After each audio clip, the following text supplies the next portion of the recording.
I'm Brian Monzo from SNYRangersBlog.com and SNY.TV, and calling into the SNY studios to talk Rangers with us is former Rangers GM and current NHL analyst Neil Smith.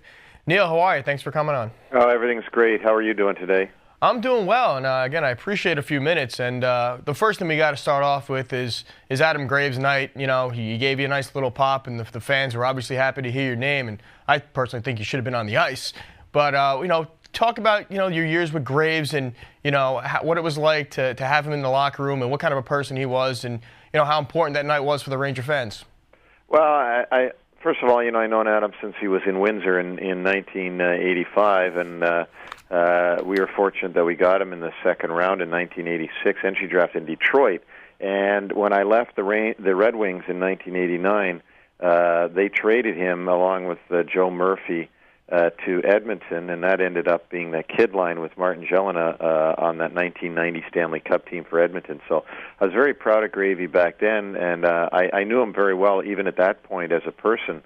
So when it became an opportunity to sign him as a free agent in 1991, I jumped on it because I knew him as a kid, and I thought he would blossom into a real character guy. I never thought he would be a 52-goal scorer. I didn't know how much he could do in that regard, but certainly I knew his character. I knew his dad well, and so I was banking on that character in him, and surely, as it turns out, that's really what he was honored for the other night at the Garden, was his character more than anything. I think the other guys, Richter and Leach and Messier, were very much honored for their abilities, their skill levels, and not to diminish Graves' skill, but I think that the biggest honor that he was bestowed on him was his character and his heart that he put into the team, and that's what he always meant to us the whole time he was there. He was a guy that you could depend on no matter what, that he'd come into camp in shape, he'd play every game as hard as he could, he'd always give you a straight-up answer, and there was no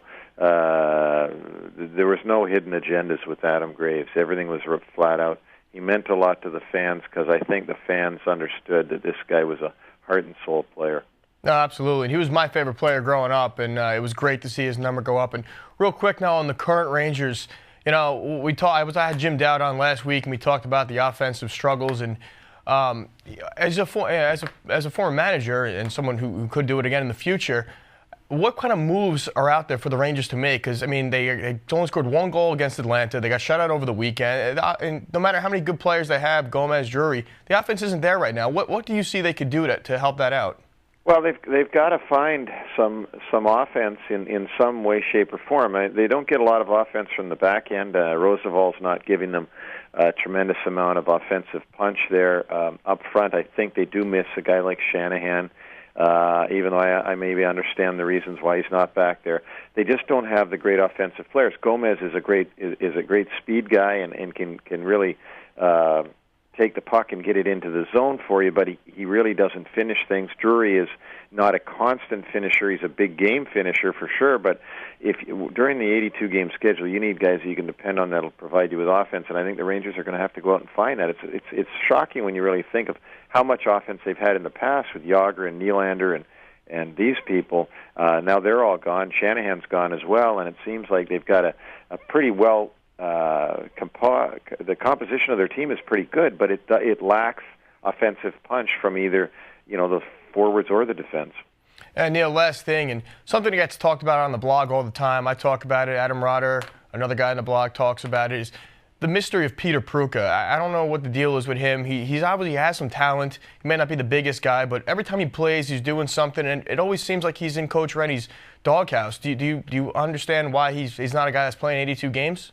No, I can't say I'm either way on Peter Prucka. I do think, though, unfortunately for Peter, I don't think he's developed as well as he could have had he been played more over the past couple of years. I know that 2 years ago when I was working for Dallas, I was watching him, and Dallas was asking me about him, and I was giving them my thoughts, which were all positive, and I don't think he's progressed since then, and I think that's probably because he hasn't been given confidence in ice time.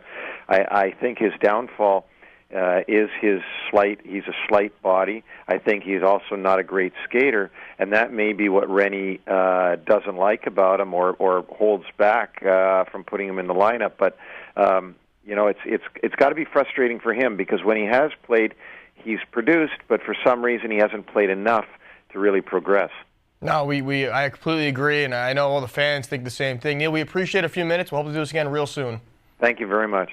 Remember, for all your Rangers information and the chat with other fans of the Blue Shirts, check out SNYRangersblog.com, part of the SNY.TV blog network. I'm Brian Monzo. See you next time right here on SNY.TV.